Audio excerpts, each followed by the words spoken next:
Assalamu alaikum students. Hope you are all fine by the grace of Allah Almighty. Our today's lecture is review of our first term syllabus.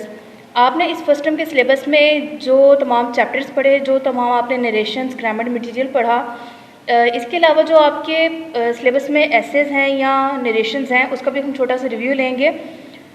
इस review का purpose basically आपको first term syllabus के बारे में जो मज़ीद अगर कोई कमी बेशी रह गई या कोई ऐसे कन्फ्यूजन रह गई जो क्लियर ना हुई हो तो वो क्लियर करना है। Alright students, first of all हम आते हैं अपनी इंग्लिश की टेक्स्ट बुक की तरफ। इंग्लिश की टेक्स्ट बुक में हमने यूनिट लेसन नंबर 1 to 4 हमने रीड किया, जिसमें फ़र्स्ट ऑफ ऑल लेक्चर हमारा था हज़रत मोहम्मद सल्लल्लाहु अलैहि वसल्लम एंड एम्बॉडीमेंट ऑफ जस्टिस। इस लेसन में हमने हज़रत मोहम्मद सल्लल्लाहु अलैहि वसल्लम हमारे ख़ातमुन नबिय्यीन का किरदार पढ़ा, जिसमें हमने पढ़ा कि वो अदल और इंसाफ से माशरे को किस तरह से लेकर चलते थे। इसमें आपने चैप्टर की ट्रांसलेशन पढ़ी। ट्रांसलेशन के बाद इसके ग्लोसरी वर्ड्स, वोकेबलरी, इसके अलावा इसकी जो एक्सरसाइज थी वो आपको करवाई गई हमारे लेक्चर्स में। साथ ही आपको बताया भी गया कि जो आपके एक्सरसाइज के आंसर्स हैं या आपके चैप्टर के अंदर जो डायलॉग बॉक्स में आंसर क्वेश्चंस लिखे गए हैं, उनके आंसर्स आपके नोट्स में मौजूद हैं। सेम उसके बाद हमारा जो लेसन था वो था लेसन चाइनीज़ न्यू ईयर, जिसमें चाइनीज़ ट्रेडिशन के बारे में बताया गया था। इसमें भी आपने थ्रू आउट इसकी ट्रांसलेशन पढ़ी और एक्सरसाइज भी आपको जो थी वो करवाई गई। और इसमें जो डायलॉग बॉक्स में क्वेश्चन हैं और यहाँ पर जो एक्सरसाइज के क्वेश्चन हैं वो भी आपके नोट्स में मौजूद हैं। इनकी एक्सरसाइज में मौजूद जो ग्रामर मटेरियल है वो भी आपने अच्छी तरह से याद करना है। ऑलराइट स्टूडेंट्स, अब नेक्स्ट हमारा जो चैप्टर था वो था poem try again. Try again poem basically ये एक लेसन था जो किंग रीबूस की स्टोरी पर डिपेंड था कि आपने हिम्मत नहीं हारनी। कोई भी आपके सामने कैसी मुश्किल है, कैसी भी प्रॉब्लम्स आती हैं लाइफ में, आपने उनको जो है वो उनसे हिम्मत हार कर बैठना नहीं है, बल्कि बार बार ट्राई करते रहें जब तक आप कामयाब नहीं हो जाते। इस पोएम की समरी जो है वो आपके नोट्स में दी गई है। उस समरी को आपने अच्छी तरह से याद कर लेना है। इस चैप्टर के क्वेश्चन आंसर्स और डायलॉग बॉक्स के क्वेश्चन आंसर्स जो हैं वो भी आपके नोट्स में मौजूद हैं। साथ ही आपकी जो एक्सरसाइज है वो भी आपको हमने तमाम लेक्चर्स में करवाई है। इसको आपने अच्छी तरह से याद कर लेना है।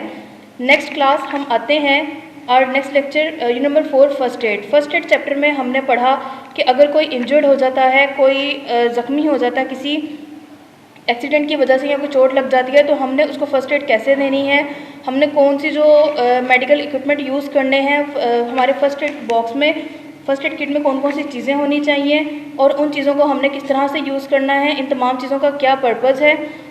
साथ ही साथ मैं आपको फिर से बता दूं कि इसके जो शॉर्ट इसके क्वेश्चन आंसर थे वो आपके इनके आंसर्स आपके जो नोट्स हैं उसमें मौजूद हैं। इसकी एक्सरसाइज हम आपको करवा चुके हैं, glossary words, each and everything.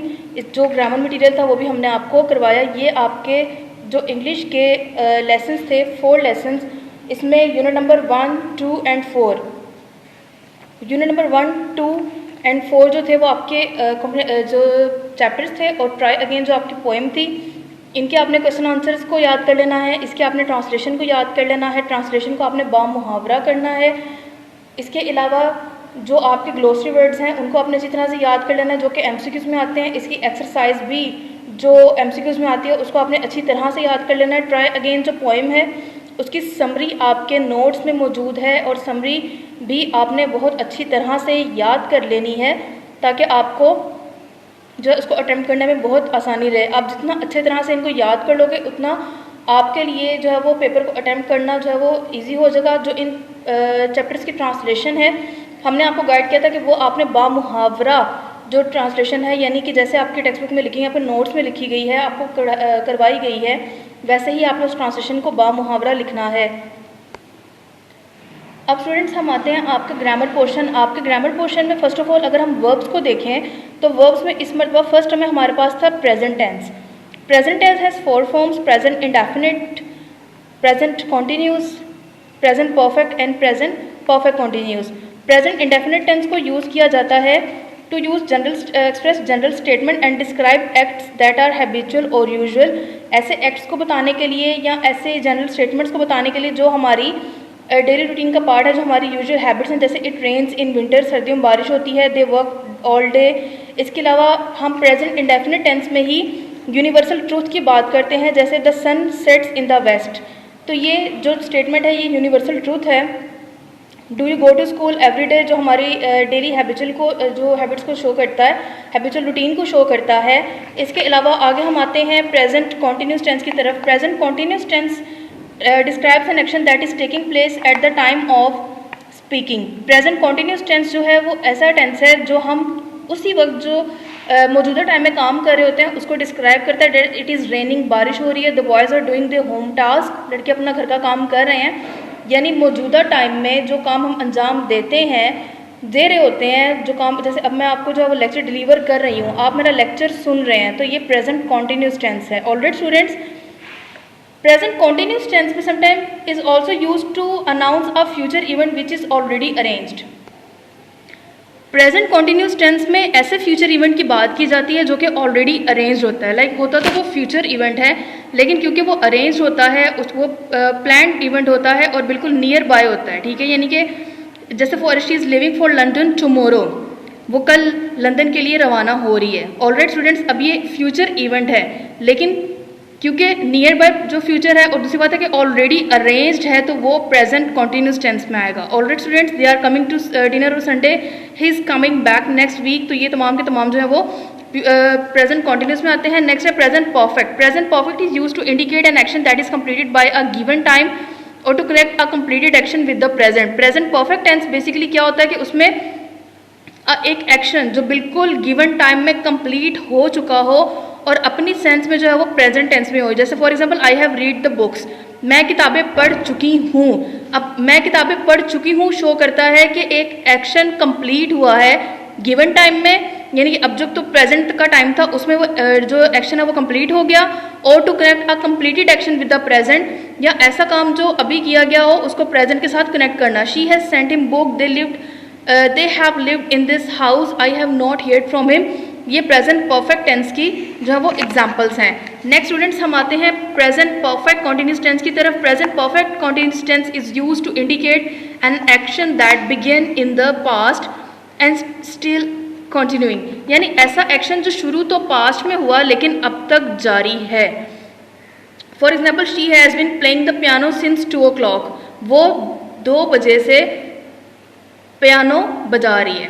ठीक है, अब इसमें 2 बजे का जो टाइम है वो था पास्ट टाइम जो ऊपर इंडिकेट हुआ, और शी हैज़ बिन प्लेइंग जो है वो प्रेजेंट टेंस में शो कर रहा है। तो ये परफेक्ट सेंस में भी आ रहा है और कॉन्टिन्यूस, यानी कि 2 बजे से एक काम हो भी चुका है लेकिन अब भी वो काम जारी है।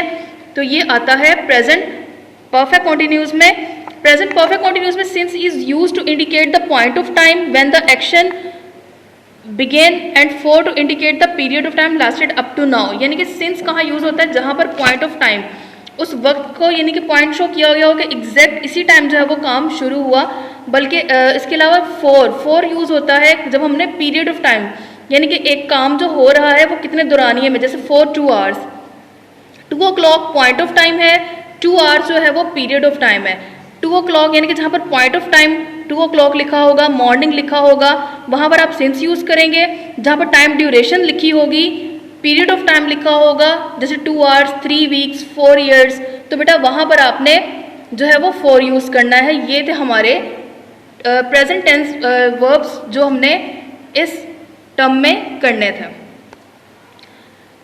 नेक्स्ट बेटा आते हैं हम नरेशंस की तरफ। नरेशंस में हमने पढ़ा था डायरेक्ट स्पीच और इनडायरेक्ट स्पीच के बारे में। डायरेक्ट स्पीच आपको पता है क्या बताया गया था कि जब हम किसी कोटेशन को एज इट इज़ उसके स्पीकर के साथ बताते हैं, जैसे he said I like clouds. और यहाँ पर हमने पढ़ा था रिपोर्टेड स्पीच के बारे में। रिपोर्टेड स्पीच जो हम बताते हैं यहाँ पर कि I like clouds in the sky for example.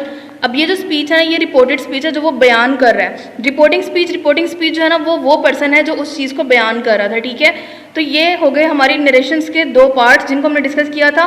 अब हमारा जो फर्स्ट टर्म का सिलेबस था उसमें हमने करनी थी एफर्मेटिव्स जो नरेशंस थी वो करनी थी।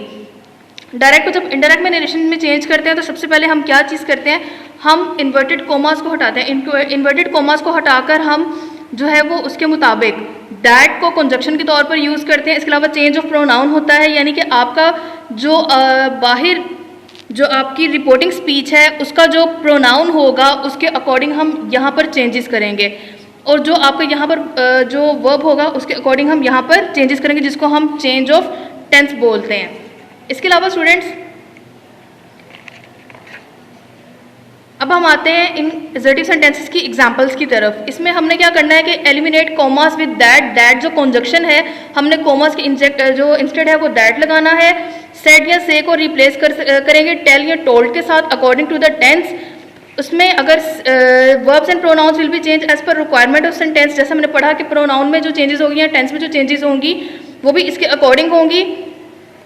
अब हमने ये देखना है कि एजर्टिव सेंटेंस में अगर आप present indefinite becomes a past indefinite, अब क्योंकि हमारे एजर्टिव सेंटेंसेस का जो रिपोर्टिंग स्पीच है वो पास्ट में है, तो यहाँ पर जो भी स्टेटमेंट होगी वो पास्ट में होगी। जैसे he said I am not a thief, तो उसकी इनडायरेक्ट नरेशन बनी he said that he was not a thief. अब present continuous become past continuous, she said I am working hard, she told that she was working hard. Present perfect जो है वो past perfect में change हो जाएगा, past indefinite past perfect में change होगा, will shall change हो जाएगा वुड और शुड में। इसके अलावा pronouns of the first and second person change into third person. यहाँ पर क्योंकि बाहर अगर हमारा जो रिपोर्टिंग स्पीच है वो थर्ड पर्सन में है और यहाँ पर जो हमारी रिपोर्टेड स्पीच में फर्स्ट पर्सन है, तो आपने रिपोर्टिंग स्पीच के अकॉर्डिंग इसका प्रोनाउन जो है वो चेंज कर देना है। इसके अलावा जो हमारे अदर वर्ड्स हैं उनको जैसे दिस है उसको हम दैट में करेंगे, न्यू को देन में, हेयर देयर में, this, so, today, that day, tomorrow, the next day, yesterday, the day before, last night, the night before, ago, before. ये तमाम के तमाम आपने इसमें चेंजेस कर लेनी है। आपके नोट्स में आपके नरेशंस के आंसर मौजूद हैं, इनकी आपने बार बार प्रैक्टिस कर लेनी है। ऑलराइट स्टूडेंट्स, नेक्स्ट हमारा टॉपिक है पैराग्राफ ट्रांसलेशन। आपको जो फर्स्ट टर्म का सिलेबस है उसमें आपके 1 to 15 पैराग्राफ्स की ट्रांसलेशन आपको दी गई है। दोबारा आपको बता रही हूँ कि 1 to 15 जो आपके सिलेबस में ट्रांसलेशन पैसेजेस जो दिए गए हैं उनकी आपने ट्रांसलेशन अच्छी तरह से याद कर लेनी है। आपका पैराग्राफ नंबर 1 जो है वो प्रेजेंट इंडेफिनिट में है, पैराग्राफ 2 जो है वो भी प्रेजेंट इंडेफिनिट में है, पैराग्राफ नंबर 3 आपका पास्ट में है, पैराग्राफ नंबर 4 आपका जो है वो प्रेजेंट में और फ्यूचर दोनों में है। इसके अलावा आपका प्रेजेंट नंबर जो पैराग्राफ नंबर 5 है वो भी प्रेजेंट में है, पैराग्राफ नंबर 6 आपका पास्ट में है, पैराग्राफ नंबर 7 भी आपका पास्ट में है, पैराग्राफ नंबर 8 आपका प्रेजेंट में टेंस में है, पैराग्राफ नंबर 9 जो है वो आपका पास्ट में, पैराग्राफ नंबर 10 भी आपका जो है वो पास्ट में है, पैराग्राफ 11, 12 आपका जो है वो पास्ट टेंस में है, पैराग्राफ नंबर 13 आपका जो है वो प्रेजेंट टेंस में है, 14 और 15 जो है वो आपका प्रेजेंट में है। इनकी ट्रांसलेशन को आपने अच्छी तरह से याद कर लेना है जो आपके नोट्स में मौजूद है। ऑलराइट स्टूडेंट्स, अब आते हैं पैराग्राफ्स की तरफ। पैराग्राफ्स जो राइटिंग है वो भी आपके नोट्स में मौजूद हैं। अब आते हैं पैराग्राफ राइटिंग की तरफ। आपके फर्स्ट टर्म के जो पैराग्राफ्स थे वो हैं my school, girls guide, a visit to a museum, a visit to a hospital, fashions, a fortune teller, Basant, a picnic. ये तमाम के जो तमाम पैराग्राफ्स हैं ये आपके नोट्स में मौजूद हैं। आपने इन पैराग्राफ्स को याद कर लेना है और लिख लेना है। लेकिन बेटा ये मत कीजिएगा कि आप लोग जो है वो पैराग्राफ्स लिख लें 8 क्लास के लेवल के अकॉर्डिंग। आपने अपनी जो क्लास है उसके लेवल के अकॉर्डिंग जो है वो आपको जो बताया गया पैटर्न उसको फॉलो करके आपने अपनी क्लास के लेवल के मुताबिक जो है वो पैराग्राफ लिखने हैं। वैसे आपको ये कंपलसरी नहीं है कि जो आपको नोट्स प्रोवाइड किए गए हैं इन्हीं नोट्स में से आप जो है वो उसको याद करें। अगर आपको किसी और बुक से या किसी भी जगह से आपको वो एसेस मिलते हैं, वो इजी वर्डिंग में मिल रहे हैं या आपको मोर कॉम्प्रिहेंसिव पैराग्राफ्स मिल रहे हैं, तो उन पैराग्राफ्स को आपने अच्छी तरह से याद कर लेना है। अब हम आते हैं एसेस की तरफ। आपका जो फर्स्ट टर्म का जो सिलेबस था हमारा उसमें आपके एसेस थे my last day at school, sports and games, my house, courtesy, libraries, health, physical fitness, computers, my favourite book, my ambition and my best friend. ये तमाम के तमाम जो एसेज हैं ये भी आपके नोट्स में मौजूद है। और मैं फिर से वही बात रिपीट कर रही हूँ कि आपने जो आपको बताया गया कि आपने 150 to 200 वर्ड्स का ऐसे लिखना है, तो बेटा आपने उसको चाहे वो नोट से याद कर लें चाहे जहाँ से भी आप याद कर लें, लेकिन आपने अपनी क्लास के लेवल से नीचे नहीं लिखना। जितना आपको गाइड किया गया है आपने उतना ही इस ऐसे को लिखना है। इसके अलावा आपके फर्स्ट टर्म में आपके पेयर ऑफ वर्ड्स थे, प्रेपोजिशंस थी, पेयर ऑफ वर्ड्स आपके थे 1 to 38 एंड प्रेपोजिशन थी आपकी 1 to 45।